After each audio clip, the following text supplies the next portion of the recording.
Rồi bí nữa đây, đây lợi bí nữa nè.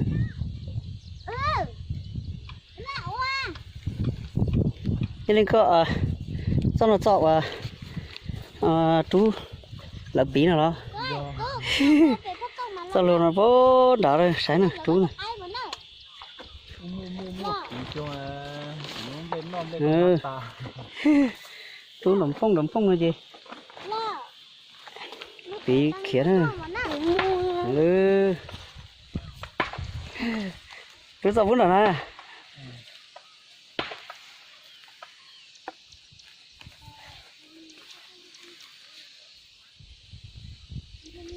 Ừ. Ô lại mà cho nó thiết khó nhau cho lôi ra chỉ lấy rồi. Lừa cho cái cú lấy cho tôi.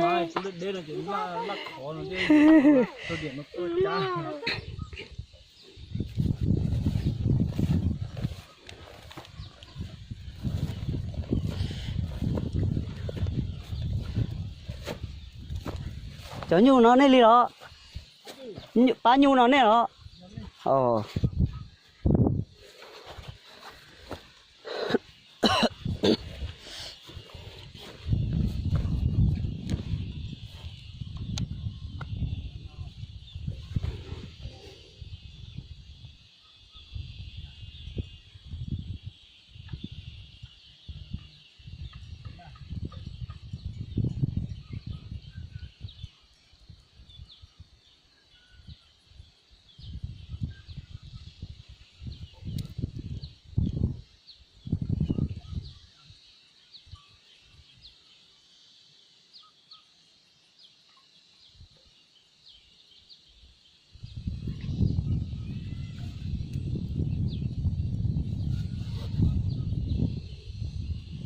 Nhiều một bó phải lúc đầu về nó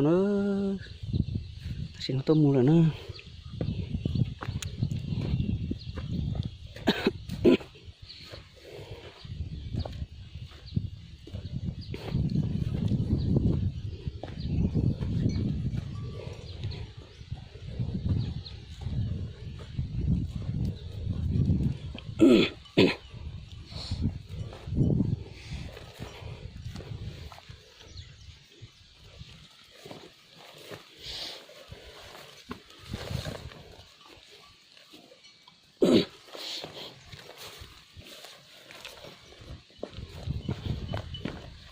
cháu liên nó từ từ chó hả tu cấp bờ cháu đó.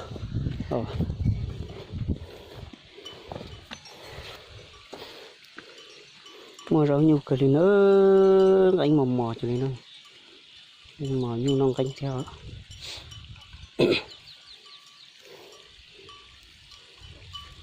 cái tụi có tù về à đừng có cười nhá tụi cái này cứ đánh chúa đừng coi cho nó có giờ thế có bò chó về à chả liên à.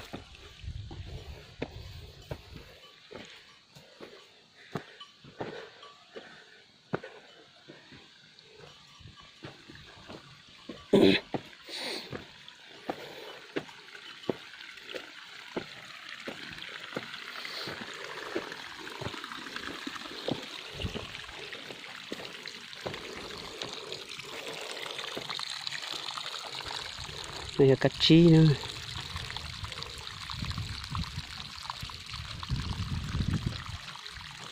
cái chuyện tu là nó liền từ bịt sợi nhỏ thế.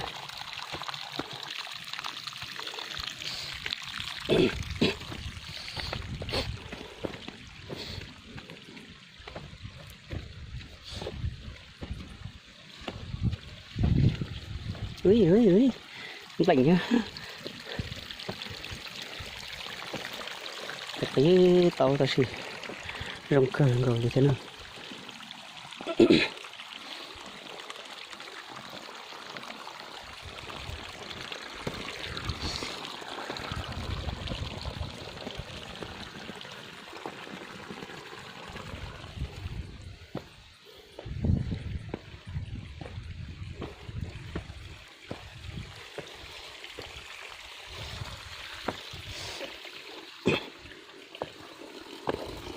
nhưng xong nó trọ tao trong tệ xong nữa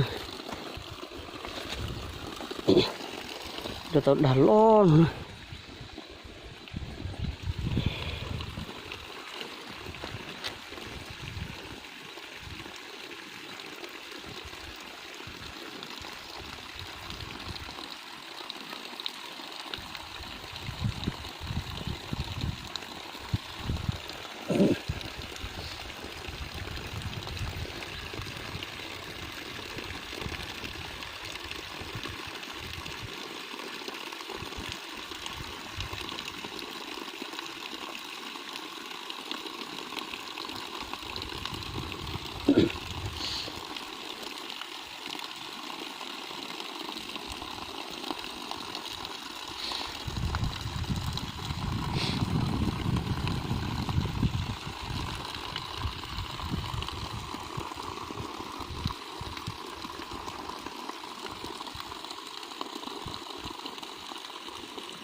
phó huân